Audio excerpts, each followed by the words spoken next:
Are we ready? We're going? Everybody in their computers? Okay. It is 6:31. I almost had it on time. The clock just changed. It's 6:31 p.m. on April 10th, 2019, and I'll call this meeting to order. Lisa, will you please call the roll? Anna Marie Norm. Present. Ben Owens. Present. Tori Anderson. Present. Joshua Judd. Present. Patty Contreras. Present. Thank you. And now we're moving on to item 1C, Pledge of Allegiance, and I'd like to have the staff and friends of Pima Butte that are here to lead us in the pledge, please.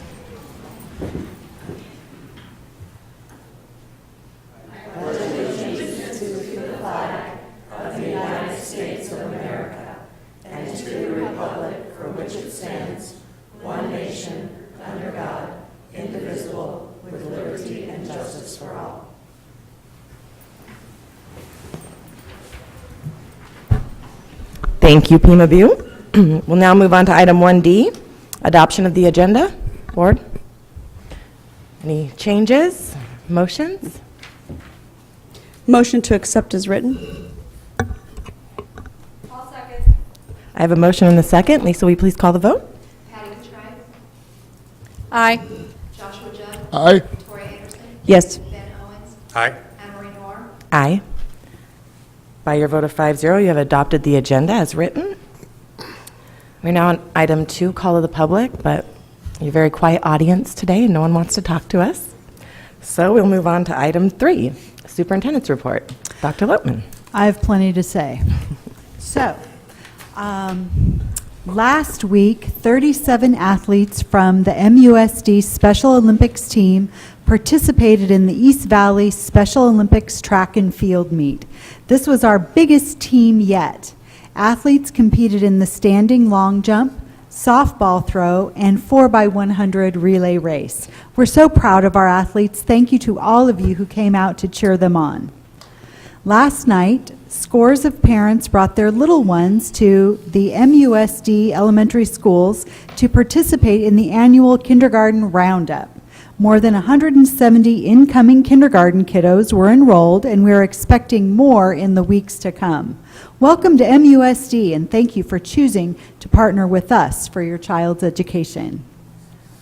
In the spirit of Volunteer Recognition Month, I would like to recognize all MUSD volunteers for the countless hours you share with us to make our schools better.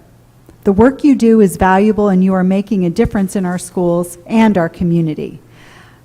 And we have 5 volunteers right up here on the dais, our MUSD board, setting a great standard for volunteerism here in our district and in our city. And I want to, on behalf of MUSD, thank all of you, too. Thank you. Thank you. I think that kind of deserves a round of applause.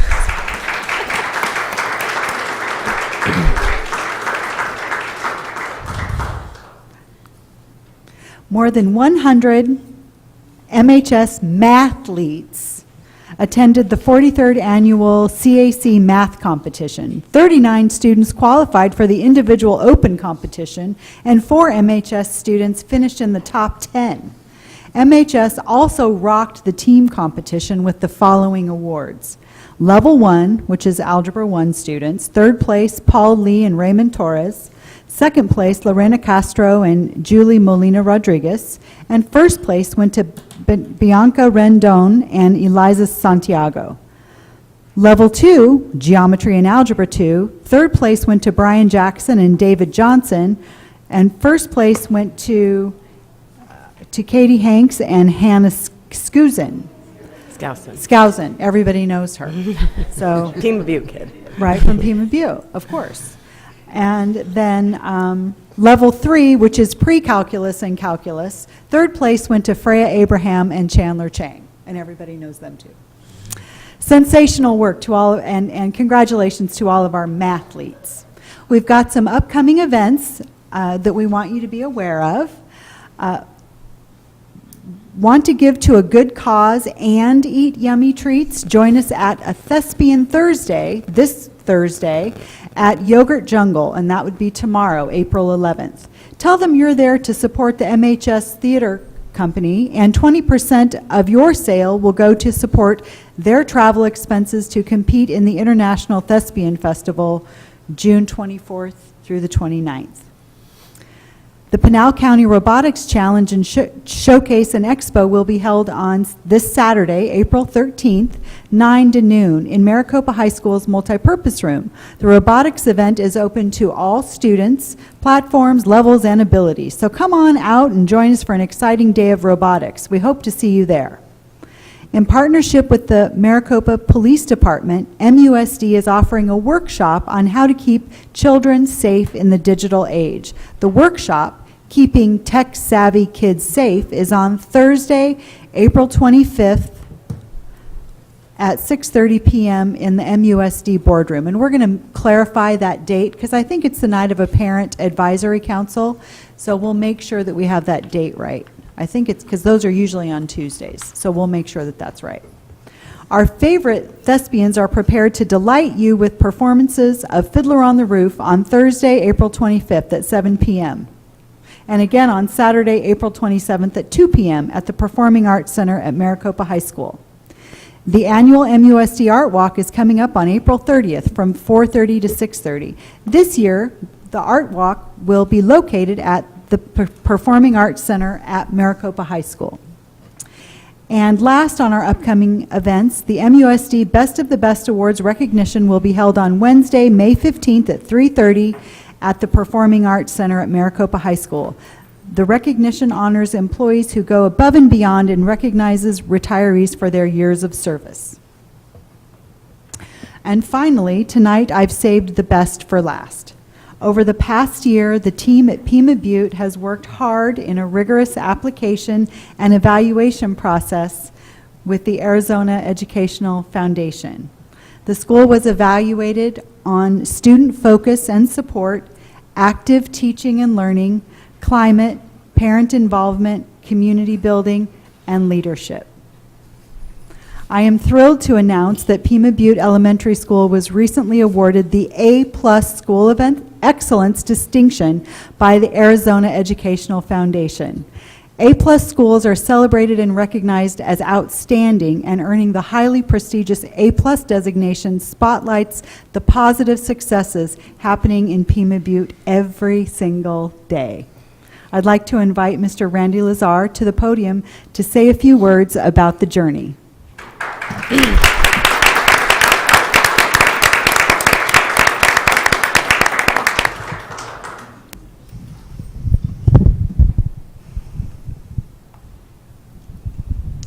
Madam President, members of the board, and Dr. Lipman, thank you very much for inviting Pima Butte here this evening to be recognized for our A+ recognition. First of all, I want to thank all of our Pima Butte staff, not only the ones who came this evening, but all of our staff who worked months on this reflection and application process. So a round of applause for our Pima Butte staff.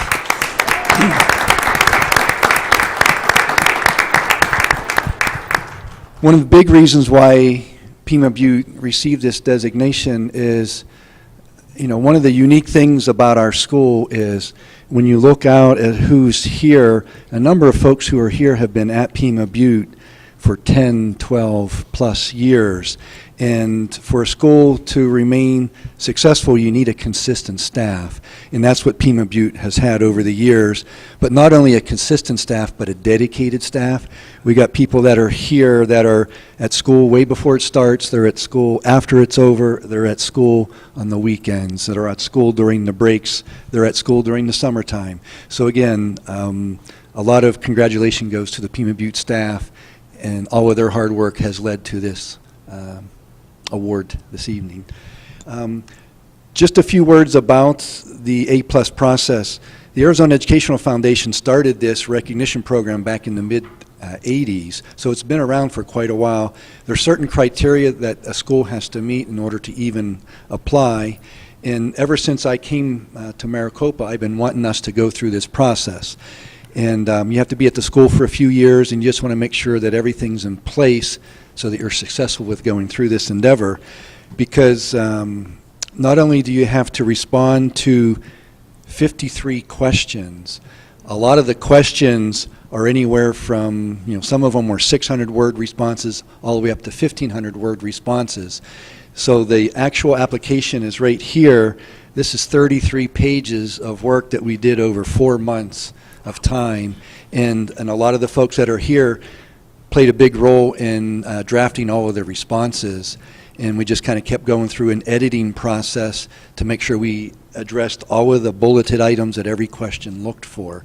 So when we think about going through this A+ process, it's not just preparing for a one-time event. This is preparing for like the Boston Marathon, because you're in it for the long haul. And then if you run any kind of marathon, you don't just practice once. You practice for months and months and months and months before you're ready to start the race. So again, this took a lot of blood, sweat, and tears on the part of our staff, and not only the staff, but we had parent volunteers helping write certain sections of this as well. And also I'd like to give a big shout out to Mr. Jim Irving, who not only helped kind of keep everyone focused and on track, but he was probably our biggest cheerleader to make sure we got through this process. Because again, it's a long, drawn-out process, and you just got to stay with it and know that you'll eventually see the light at the end of the tunnel. We turned our submission in early January when it was due, and we just waited to see if we got approved for a visit. We got the call that we were approved because the foundation liked what they saw in our report. They wanted to come out and see if what was in the report is what's actually happening at the school, so they spent a day and a half with us in early March. And they had to wait till they finished all of their site visits across the state. And then we just heard the other day that we were awarded this recognition. So we're extremely excited and appreciative of the district's support, and also being able to represent Maricopa in this fashion. So thank you very much. Well done.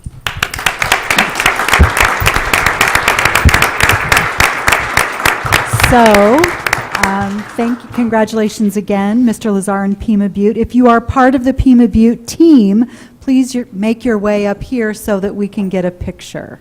It's all about the pictures. You guys want to join? Yeah. Let's join.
Okay, 1, 2, 3, smile. 1,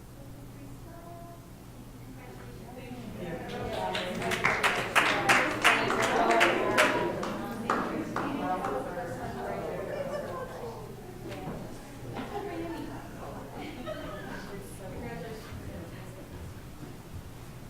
3, smile.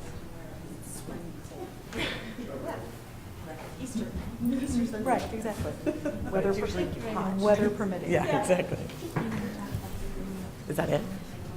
Okay. That concludes my report. Okay, superintendent's report is over. We'll move on to item 4, governing board member reports.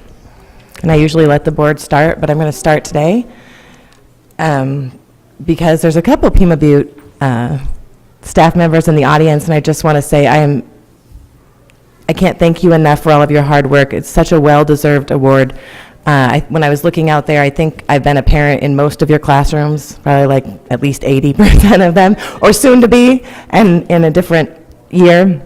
And you guys give your heart and soul to those kids. You're amazing teachers. You're dedicated to our district.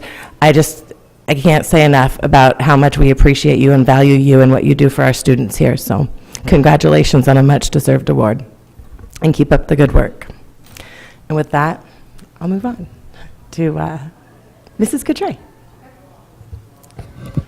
I have to co-sign what President Knorr said as a alumni parent from a few students at Pima Butte. It's amazing, and congratulations. It's so awesome to have an A-plus School of Excellence. Mr. Judd's going to talk about a workshop that we attended at last week, but I do want to bring up, Saturday is going to be a very busy day in our community, and for many of our high school students, they are going to prom, and prom is going to be in Mesa.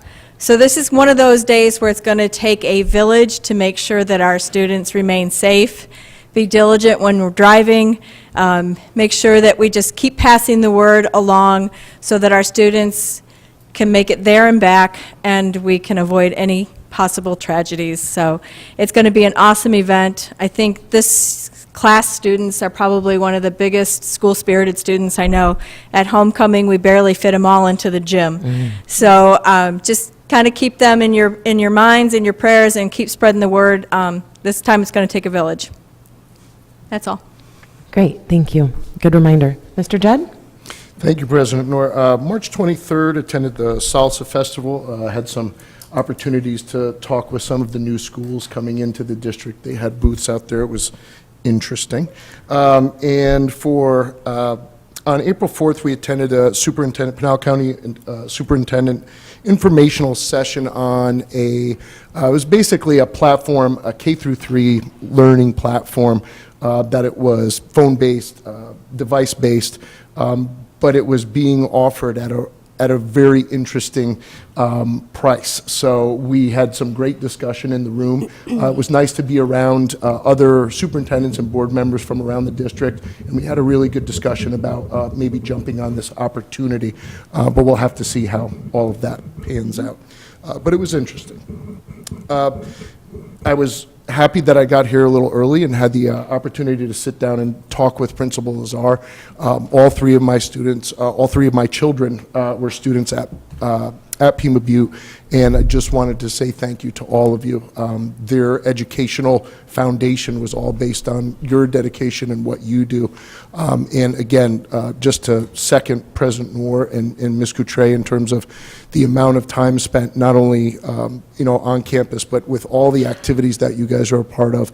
And the first word out of my mouth with Principal Lazar was staff, and the fact that he's been able to maintain such an awesome staff for as long as he has. And you guys are just have brought incredible pride to the district. So thank you for everything that you do. And that's all that I have, President. Thank you. Thank you. Mrs. Anderson? Okay.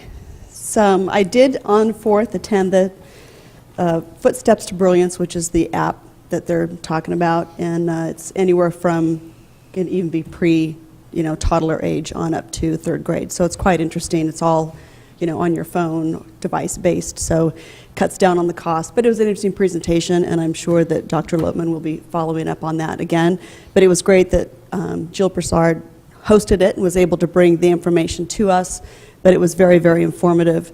The other thing that I wanted to share with you is the end of March, clear through the beginning of April, I was in Philadelphia at the National School Board Association Conference. And it was amazing. We had about 50 sessions a day to choose from, and it was pretty packed. The other part that I wanted to share before I talk about the sessions was, and I've got a couple of the National School Board Association reports, one on what is their advocacy plan and another one on just what are they doing, so I brought those for the board to take a look at. And it might be nice for us at some point as a board to go to a national conference. Once it's closer, it's not on the East Coast, but if there was one in California, it really is nice to see what other states are doing and to see presenters from around the state.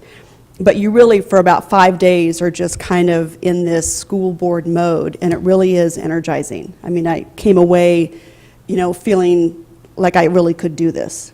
So it was very, very inspiring. But a couple that I wanted to share with you, there's a show on A&E, it's called Undercover High, and basically it is, it's a nonprofit organization. It's called Count Me In, and it's by Shane Feldman. Phenomenal nonprofit. It's I've got the curriculum. I downloaded it. I was able to get a discount, so I'll be sharing that with Dr. Lopman. But this show, Shane Feldman basically went undercover under several high schools and really exposes the difficult times that high school students have and kind of some of the issues that are really out there that we don't see. So it was eye-opening. It was energizing. He's inspiring. If we could ever bring him to, I'm trying to get him to our annual conference for ASBA because I think that he is extremely inspiring. He looks like he's about 15, but he's really like 30. So but it's a really cool perspective for those of us who are not on a high school campus every day. But I think when it comes to policymakers, it really gives insight as to why some of our policies are worded the way they are.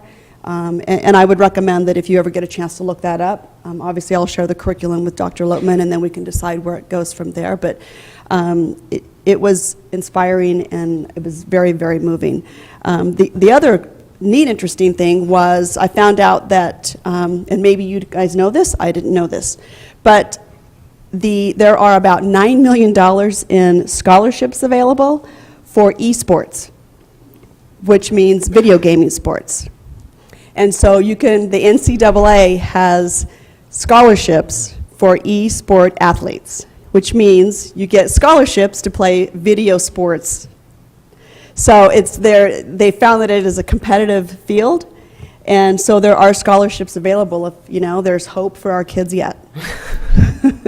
But I just thought that was interesting how they found that it's just as much money as sports, that aren't just regular sports. So I thought that was another little tidbit that I took away that I'm like, okay, that could be pretty cool. So it was inspiring, it was great. I'm fortunate that I was able to attend, and it was a great time to be able to bond with my state school board association and be able to kind of come to some decisions and kind of refocus what our goal is for the state of Arizona. So that was pretty cool. The other part that I wanted to share with Mr. Judd was I was thrown into their delegate assembly. It was all day on Friday. Wasn't supposed to be there, but then I was handed this book and said, you're going to be voting on all of these policies. So I read fast, talked to a lot of people, but our delegate assembly is so much nicer. But it was a great opportunity to, again, see what the federal focus is and how that is shaping the federal legislative agenda. So, and again, the three key items were IDEA funding and then mental health funding through the school safety programs. So those are key items that we're really pushing at the federal level. And the other one is looking at FERPA laws and how they interfere with some of our school information. So that we're trying to get them to look at those so that we can actually share information, which makes it hard with FERPA. So those are some highlights of what we talked about. Like I say, it was an all-day thing. I was ready to come home so I could actually get some sleep. But it was a beautiful city and it was nice to be there. So, and then the other thing is on April 18th, I will be at the capital planning meeting. So that does it. Thank you. Great, thank you. Mr. Owens? All right, thank you. Let's see here. First off, I'll This one? second or fifth, I guess, actually, what my colleagues have said to Pima Butte. Congratulations, and you guys put in the work, and this is the reward for that. So last week, Dr. Lopman and I got a chance to meet with a couple of the heads of the teaching and learning department and with HR, and I'm just kind of getting around and kind of getting my feet wet with kind of understanding who does what and what falls under what department, and so it's a lot to learn. And I came away from those meetings so far knowing that I love the direction that, as a district, that we're headed in. And I'm sure that the other departments, as we meet with them, that's just going to be reinforced a little bit further. So that's all I've got. Great, thank you. Okay, we will move on to item 5, information items work study. Submission of proposed issues for consideration for the 2020 political agenda. And this is the document that's attached, the proposed political agenda for the State School Board Association. We have to submit this by the end of May, I believe, May 24th. May 24th. So, So we've got one more, board meeting, yes. Board So this meeting is a that we work can- study, so we can talk yeah. about it, look Yeah. at it, make sure everyone's aware of it, and then, yeah, we have 2 more. yeah. 2? Yeah, correct. Another one in April and the first one in May, Yeah. so we got plenty of time. So thank you for putting it on early. Absolutely. So I don't know if anyone has any questions about what this is. I don't know if, Ben, are you briefed on, I don't think you've been through this process. No, I've not. Okay. This is where our board specifically gets to recommend priorities to the State School Board Association for the legislative policies and their agenda. So you can read through the current, lovely, short and concise, One page. one page. It used to be a book like that. Yeah. Oh, nice. And It our only wonderful It only took me, what, former legislative years? chair, she was able to get it into this, so this is helpful, actually. I think it'll be even more helpful for districts. I'm hoping you'll get more input, Tori. I think so. Because this is easier to Yeah. navigate, to read, to understand, so. It also used to be loaded with individual district requests for different things, which made it that much more complicated. But they've So, made it yeah, pretty so statewide it's at this been- point. So it's very broad, basic. The big bubbles are the ones that are the items, and then the description, and I'm just letting Ben know, the description underneath each bubble is kind of what is covered underneath that. So when we present it to our representatives in our legislature, it just shows the 4 items, the 4 bubble items. Gotcha. So it's, my recommendation is that we affirm the current and keep it consistent. The only thing that I would like us to think about maybe adding and talking about, or not even know, we could put it under one of the other headings, but something to do with the school safety, but that it includes mental health within that school safety line. So I'm not sure what that would look like or what it would sound like, but I just want to throw that out there as maybe a possibility to add under one of the current headings. Just a thought. I thought there was one that already encompassed that as a whole. It was a general statement that was in there last year that just encompassed all of that, because we didn't want to get too specifics in the weeds. Well, it talked about school safety. Right. But specifically that mental health is part of school safety. Mental health is not addressed in here. Okay. But I'm just throwing it out there, think about it, or if we think that what is here covers it, then I'm good with that too. I just want to make sure that our legislature knows that school safety is much more than just SROs and metal detectors,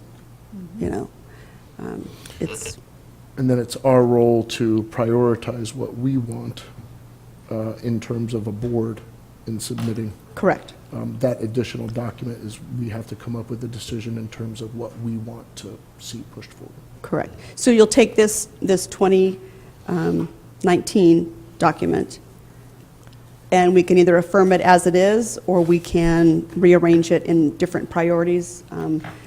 The thought, because there's only 4 items, is they're all equally important. One isn't more important than the other, but that's something that we can certainly take a look at.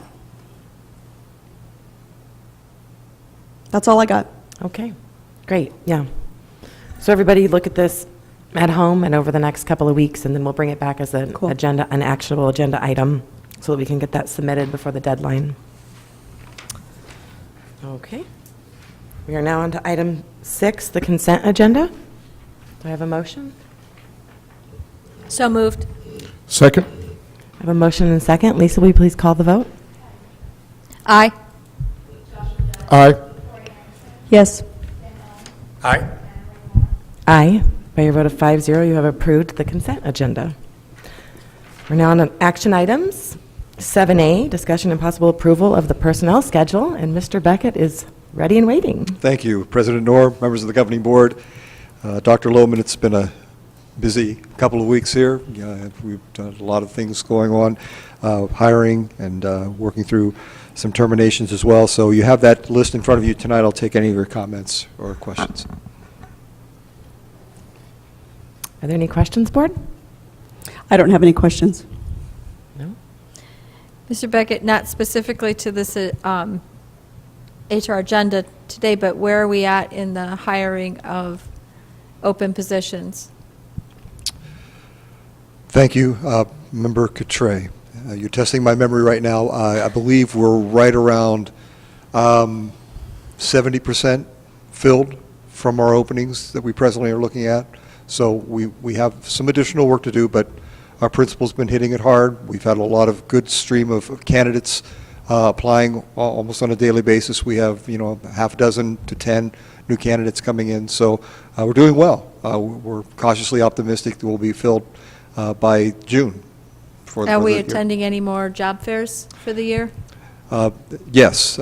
Jennifer Hopper actually is in Minneapolis, Minnesota tonight and may be there for an extended period of time. Just in time for herself. Yeah. So, so she was there. I actually have another engagement in Albuquerque for New Mexico University and then New Mexico State later on in April. So we're coming to the end of our recruitment season outside of state, but again, we're real pleased with the applicants we're getting. Great, thank you. Thank you. If there's no other questions, I'd like to make a motion that we approve the HR schedule. I'll second that. I have a motion and a second, and I just want to recognize that Vice Mayor Henry Wade has joined us in the audience. Thank you for being here. Lisa, will you please call for the vote? Patty Cotray. Aye. Joshua Judd. Aye. Tori Anderson. Yes. Ben Owens. Aye. Anne Marie Moore. Aye. By your vote of 5-0, you have approved the personnel schedule. Thank you, Mr. Beckett. Thank you. We're now on to item 7B, discussion and possible approval of our 1920 governing board meeting schedule. President Knorr? Yes. After looking at the schedule, the only date that I question is the last one in July. It's during the first week that we're back at school. Don't know if that's really a wise week to have a meeting. I know that last year we didn't do it that last week of July because of that. Our first meeting was in August. So just That's definitely something that needs to be considered. Hold on. Doesn't want to let me open the calendar. Yeah, it went weird. because it's in a Install DocX, and Microsoft unless Office. Yeah. DocX is this. It'll go down at the bottom Okay. and There we go. Okay, so the 22nd, yes, that is the first Make it week the last of, week. Of school. Yep. So we if could we look- didn't meet then, We we'd could meet the do it the 8th, following week. It would be the 31st. because there's a 5th. Is there a 5th Yeah. Wednesday? there's 5 Wednesdays. Okay, So we could do the 31st instead Yeah, of. you could do it, we have one more Wednesday. So we could just do it the following week, give everyone a little bit of breathing room. I think I that just don't sounds, think it's probably, I just don't think with everything going on, that first week, and we were going to anticipate no issues whatsoever. However, we're going to be positive, but I'd rather not throw a monkey wrench in and having to prepare for a board meeting on top of everything else that might be right. going on. Well, and then I think the 31st gives Dr. Lippman enough time, well, gives her a week, 10 days, to give us a little recap in the Yeah, board meeting of what the exactly. first week was like. Yeah, sort of Right. a 2-day report. Yeah. You get Yeah. longer. I like it, especially because we have that extra Wednesday. Use it. Yeah. I have a question on the December 4th meeting Yes, for 19.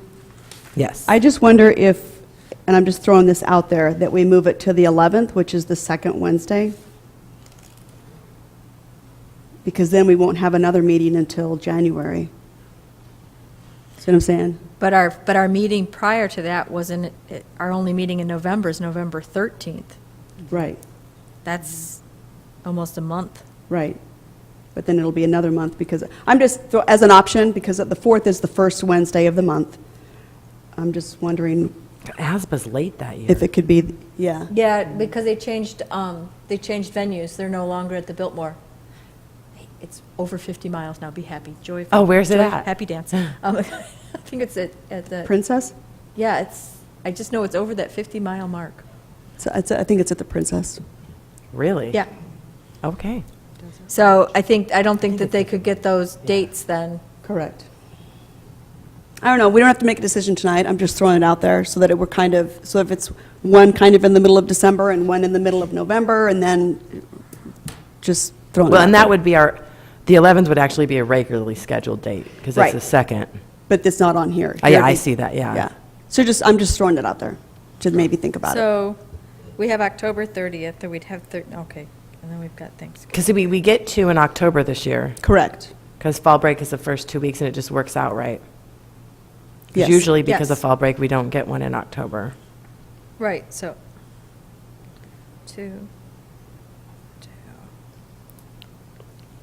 But that would be my only other suggestion, and this is something we can look at again. I mean, it's not like it's set in stone. Yeah, we can come look back at that in as it gets August. closer. Yeah, we can come back in August and adjust it again. Right. So, but I just wanted to throw that out there, that Something to think about. it might be better to have it in the Yeah. middle of December versus, Absolutely. since we're going to be gone so long during Right. holiday break. And I apologize, that one for July isn't the 31st, it's the 29th. 29th, yeah. I was looking at this year's July, That's Oh, okay. instead of 2020? It's the 29th, yeah. but it's the 29th, not the 31st. I definitely think we should move that one, without a doubt. I'm fine with that. Yeah, I would agree. Okay. To the 29th. So instead of the 22nd, it'll be July 29th of 2020. And then possibly moving the December one. We're not even talking about this July. No, we're not talking No, about this. I was looking at this July and then realized that, No, it's yeah, it's 2020 's this July. July's already set in stone. Yeah. Well, Which, Actually, it is. do we have a meeting I don't know the why first week of that's school not on this? This, where's July 2019? oh, no, wait a minute. You guys Wait, where's July? should have, did we start in August? We have a July meeting on July 10th and July 24th of this Those are year. already scheduled? Yes. Yeah. And that's So the that- first And the week of school 24th, again. we Yeah, should it probably change to the 31st. Well, no, because school starts That week. The it's that 22nd. Monday, but it's fine. Well, that's what Well, we're then- talking about changing. Yeah, Then this 22nd, No, I- July I 22nd of think- 2020, yeah. Yeah. Trying to have I mean, a board meeting that first And the week of first week school, of I don't school. think is optimal. I just, Because we have that extra week. We have a 5-week Right. month. So maybe we should take a look and maybe bring that one back to. yeah, let's move that the- one. What- So we would make that an item on a next? Yes, Yeah, the potential to move the- reschedule yeah. that last Okay. one in this July, and then. July of 19. Yeah, to July 31st. And then when I get a motion on this one, if the motion could include July changing 29th. that. 29th, Right. that's correct. But do we want to vote on this, or do we want to keep it up for discussion it. until we We talk fix more that about up. that December Yeah, thing? I think we bring it back at the next agenda, Okay, so let's just, Finalize Sure. it with both changes. yeah, Yep. agreed. so we can bring it back with that, the July change, Yeah, correct, and then discuss the December if we want to. correct. Okay, great. Okay. At our So- next board meeting? At our next board meeting. Okay. Perfect. I mean, it's not time sensitive. No, but it's one thing you can get out of the way. Yeah, no, definitely. Okay, we will move on to item 7C, discussion and possible approval of first and final reading of a, first and final? Yeah. I kind of, yeah, We are requesting that. Okay, Because so, it's fairly minor Discussion, change. discussion and possible approval of first and final reading of amended policy GCCA, professional and support staff sick leave. So, Mr. Beckett. Thank you. President Norm, members of the governing board, Dr. Loatman. You have a policy in front of you tonight that we wrestled with, I think about a year and a half ago, whenever they, I believe a legislature had approved, or I think it was a proposition actually that was voted on that allowed all employees to qualify for sick leave. So we went through a very quick, truncated process with our attorney to get the language put together on the policy. This is one of those policies that make my head spin every time I have to explain it to an employee. But to make a long story even longer, under the restricted use sick leave, which is page 4 of the attached policy, inadvertently it was listed as 29 hours as the kind of threshold wherever those benefits would kick in for sick leave, and it needed to be 30 hours. We had one of our Eagle Eye payroll specialists pick up on that discrepancy, and so we're asking you tonight. I did get verification also from our attorney as well that that was an incorrect figure, and so we're just asking for that one small minor change. Once again, under restricted use sick leave for district personnel who are employed at least 30 hours per week. Okay, thank you for that explanation. Are You're there any welcome. questions, board? No questions. Motion to approve is written. I'll second. I have a motion and a second. Lisa, please call the vote. Patty Buttigieg. Aye. Joshua Judge. Aye. Tori Anderson. Yes. Ben Owens. Aye. Anne Marie Nor. Aye. By your vote of 5-0, we have approved the first and final reading of GCCA. Thank you. Thank you. We'll now move on to discussion and possible approval of first reading of amended policy IIE, student schedules and course loads. Dr. Loatman, did you want to explain this? Yes, I can Okay. provide some context for you. As we are evaluating our course offerings and the associated policies that govern making sure we meet all the requirements, not only supporting students in their graduation requirements, but also in the requirements that we have regarding policy and law that pertain to attendance, enrolled minutes, those kinds of things that we have to report to the state. This mistake, this discrepancy between practice and policy surfaced. And so we did some investigating here at the district office, had a lot of conversation with the administration at the high school, and realized that we actually have a policy that requires freshmen, sophomores, and juniors to be enrolled in 6 credit-bearing courses to meet not only the requirements in obtaining their credits, but also the requirements that we have with Arizona Department of Education for the minutes to calculate for average daily membership. So we weren't following it completely. So we wanted to make sure that this came to light, and in that investigation, we also realized that our seniors were being required to take 5 classes. Our policy said 4 classes, and they have to take 5 classes because we have early release Wednesdays. And in order to meet the requirements for average daily membership, they need to be taking 5 classes, 5 credit-bearing classes. So we wanted to make our policy reflect our practice, and we want to make sure that that we're meeting all of those requirements, our obligation to all students and families, and our obligation to the policy and law in Arizona. That was a really long explanation for quite a minor change. Great, thank you. Were there any questions for Dr. Loatman? No, I mean, it makes sense. It's, so. If there's no further discussion, motion to approve. I'll second. I have a motion and a second. Lisa, will you please call the vote? Patty Buttigieg. Aye. Joshua Judge. Aye. Tori Anderson. Yes. Ben Owens. Aye. Anne Marie Nor. Aye. By your vote of 5-0, you've passed the first reading of policy IIE. And with that, in near record time, we are on to item 8, adjourn, and it is 7:15 PM, and this meeting is adjourned. Yay! Thank you. It might still be light outside. If it's not clouded by dust.